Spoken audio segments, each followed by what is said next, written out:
Hey, Kyle, can you hear me? Yep. What's up, Cam? Hi, how are you doing? Good, man. How you doing? Well, good, good. First impressions of seeing your quarterback side by side, I guess today was kind of a different look, having them on adjoining fields. Were you able to kind of rotate back and forth to see how they were doing, and what did you think? Yeah, it was first time yesterday for us. Just having five guys out there was kind of unusual for me. I don't think I've had five before, but it was cool to get them all. We only got two of them reps these last 2 days. Our OTAs are a little modified this year just with rep counts, only being around these guys for 1 week instead of the 5 weeks that I'm normally used to. I just didn't know if we were in as good of a football shape. So we've taken off a lot of reps for this week. So only two guys have been going, but when we put in more next week, the other guy should get some ops. I was going to ask about that. How do you accommodate five guys? It seems like getting reps for four guys is sometimes tough in a training camp, mini camp. And having said that, do you think you'll have to winnow down that list to four at some point this spring? I would never say never, but there's as far as reps, we take it week to week. Just I like to see where our players are, the whole team. To know how many plays I think we could run, and then my next thought goes to how many plays I think the quarterback should have. So right now we don't have enough team reps for anybody more than two to get it.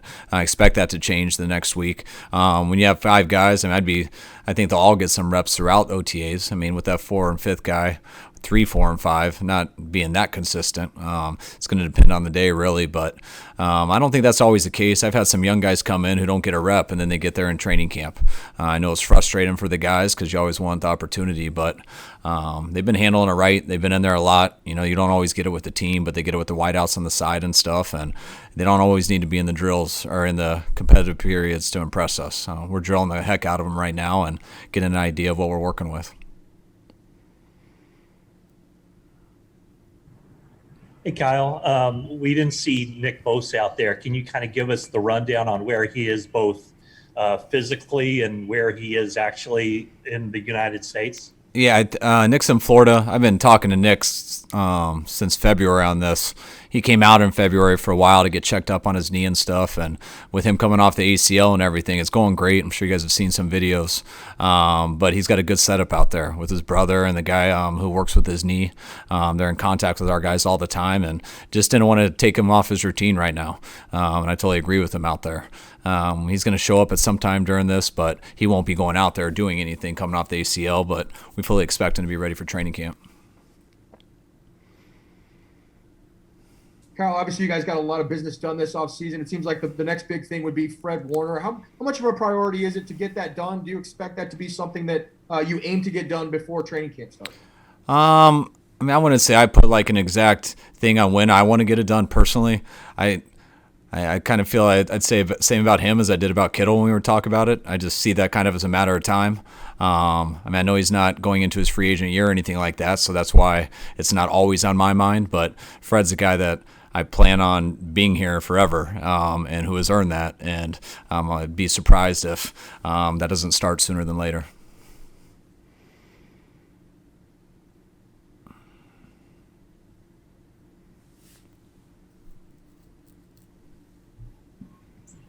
Kyle, what have been your biggest impressions of both quarterbacks so far, how they've adapted to the offseason and coming back into getting into reps? It's really been, it's been great just watching the whole group hang together. Just like those last questions, it's tough when there's only one position and there's five guys and they're all so eager to get reps and we don't have a lot of reps going through. So just what all five of those guys have been doing, hanging out with each other every day in the meeting rooms, on the field. That's what I've been impressed with the most so far. In these two practices, I think both guys have done a good job, but we had 12 plays of 7-on-7 and we had 10 plays of teams. It's about usually half of what we normally do. So not doing enough to really get too into the football or make any judgments off guys. We're just throwing a lot at Trey that he's hearing for the first time. We're throwing a lot at some of these other quarterbacks who've just gotten here for the first time. And you start at day one for the rest of the team, and it's always good for them to start at day one, and we build our way up. Hi, Kyle. We saw Jalen Hurd out there briefly working off on the side at end of practice. How's he progressing, and how's the receiving room shaping up for you right now with some of those guys back like Travis Benjamin? Yeah, it's been great to have Jalen back. He came back right when phase 2 started, and he's done a good job in his ACL rehab. He should be ready to go by camp, so hopefully there's no setbacks and stuff like that. But right now he's just working out with Dustin on the side and making sure he continues to rehab and gets ready for his time, which will be training camp. And as far as the whole group, I've been really excited with the group. We just got to see him in person a week ago from yesterday.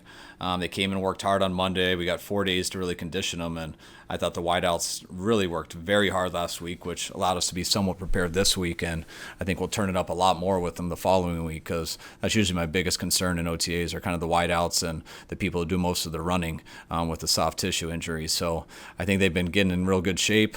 Looking forward to Debo and Ayuk taking a step forward, and all these guys that we brought here. With Sanu coming back, we had him for a little bit last year. With Travis coming back, I think they've added some stuff to the group. I haven't had a chance to talk to you after the minicamp even. Trey Lance, everything that you saw when you drafted him, everything you saw. Sorry, Tim. Will you say that again? I would miss you at the beginning. They haven't talked to you even after the rookie minicamp. What have you thought about Lance just from the time you've been with him? And is he everything that you expected to see? Yeah, as a person, definitely. The player, the ability that he has, and you can see that on tape. You don't really come and look at it as, from a coaching standpoint, like each day, like, how'd he do today? Is he that good? Is he not? It's you want to get to know the guy. I got an idea of who I think the person is, and being with him these last 2 weeks, he's been everything that we hoped and more. I think he's a very smart kid. He's a very humble kid. I think he's a very natural leader. I think the guys have gravitated to him, and it's been fun to throw a lot at him. You do it for 2 days in rookie mini camp, and to watch him just take it all in. From how he calls a play in the huddle, to how he takes a snap under center, to how he stands in shotgun, to how he does everything, it's new. We're asking him to do something different, and to just absorb all that in. And to still handle yourself the right way, to me that is impressive, and that's what I've expected from him, and haven't been disappointed in that. And that's why I'm thankful to get OTAs and stuff, because that's why OTAs, I try not to judge too much with anybody. You throw so much at people, and it's so how much can they soak in, and they go through a lot of highs and lows in those 9 practices, and then they get away for 40 days. They kind of get to figure out what they just went through, how to do it on their own, and then they come back to training camp, and you see what you really got.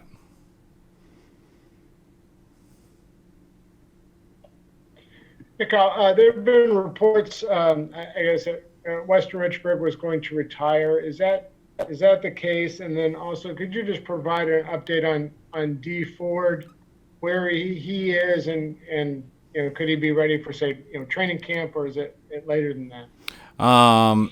Yes, D Ford. Your questions are always so long. Again, I forgot your first one. What was the first one again? Did you hear it? That was like 15 seconds. I know, but it's I usually think they'd go together kind of, but they're totally opposite, so that's what made me forget. All right, D Ford's one. What was the first one? Weston Richburg. Oh yeah, sorry, yeah. Weston is gonna retire. I don't know how that officially works, but that's the word that I've been told. And with D Ford's been here since February. He's been throughout this whole offseason, all the rehab, really made a lot of strides in this offseason together. Everyone knows the sensitivity of his injury with his back and stuff, but he's been putting a lot of work here, and we feel it's going the right direction. Last week we sent him home because he had been here so long to go back to his hometown, see his doctor, and I plan on him coming back here in the next couple of weeks. But don't expect to see him until training camp on the field. Hey, Kyle. Trey Lance threw an interception in 7-on-7s in a pass that was a little high, and then he had another pass that was almost picked that was a little high. I know it's not a concern in May, but when he does miss high, what do you see from him mechanically? Nothing. I'm watching where the ball's going, and we don't judge a guy's mechanics every time he throws. That would drive a guy crazy. So we just try to coach him and get the ball to the right spot. Usually it has to do with where your feet are and your feet under you and throwing on time. So that's just stuff you want them to work through and get better at. But there's no secret to, hey, if you just do this, it won't be high. That's kind of, we'll let you write about that, but that's not how I coach him. We'll do 2 more, guys. Kyle, there was a lot of Julio Jones chatter yesterday, and the 49ers were connected to a possible trade for him. Are you guys still in the trade market after the big move you made in the draft? Do you have the desire, the capacity to do a trade like that? And is Julio Jones somebody that you're interested in? Well, I'm not illegally allowed to talk about players on other teams, so I can't answer that exactly the way you want me to. Anyone I've coached in the past that I have relationships with, especially a great dude like Julio, obviously I have a ton of respect for. But yeah, we're always interested in improving our team. I mean, we'll never just say, hey, we're done. We can't improve our team. You always try to make that happen. But yeah, it makes it harder when you've already given up some stuff to make some moves and things like that. Everything's got to fit in, and it's got to make sense. But yeah, I would never say we're just done.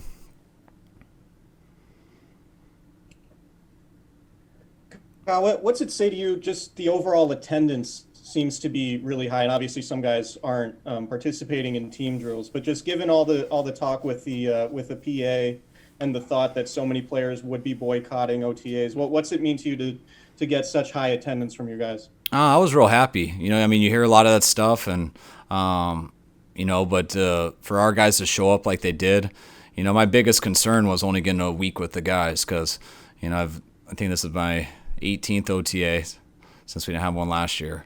And I've never had OTAs without being around the guys for 5 weeks prior. So you got a very good idea where they're at. And, we've only been around these guys for 4 days until our first OTA. So that's what made me really nervous in terms of just putting these guys out there. And that's why we've had to take some reps away, and hopefully we'll get to normal OTAs next week. But, our guys came in, and we got guys who really enjoy football. And I know there's a lot of different opinions on all that stuff, but it's hard to get better at football if you don't practice it. It's hard to get better at any sport if you don't practice playing the game. There's lots of ways to improve yourself, but you really got to practice the sport to get better at it. And some guys need it more than others. That's why I get each guy's different, and I'll talk to each guy individually. I'll 90 about that if they want. But when you got to make a decision what's best for the team, I'm always going to make a decision to provide our guys with a safe place to play football so they can get better at football. And I'm just pumped that we did get a big turnout of guys because sometimes it's hard to provide that for players if you don't have 22 people out there. That's why it's hard to play other places. Our guys came in, they wanted to work, they wanted to see what our plan was, and I told them some of my concerns, which was mainly this first week with the soft tissues and stuff, and I think they agreed, and I think they like how the plan is that I've set up, and I take it day by day, though, and we'll see how it goes. Last one. Hey, Kyle, how is Jimmy Garoppolo's health? Looking like he was doing okay out there. And it's been a while since we've seen him healthy running around in practice. Yeah, Jimmy looks like you guys have always known him. I mean, he's been great here these 2 weeks. I hadn't seen him for these 2 weeks for a little bit also. And, you would never – his ankle seems totally healed. I haven't even asked him about it because it looks so good. So I'd be surprised if there's anything lingering from it. He's had a good 2 days of practice, and hopefully we'll give him a few more reps as we get going here and get everyone else in better shape.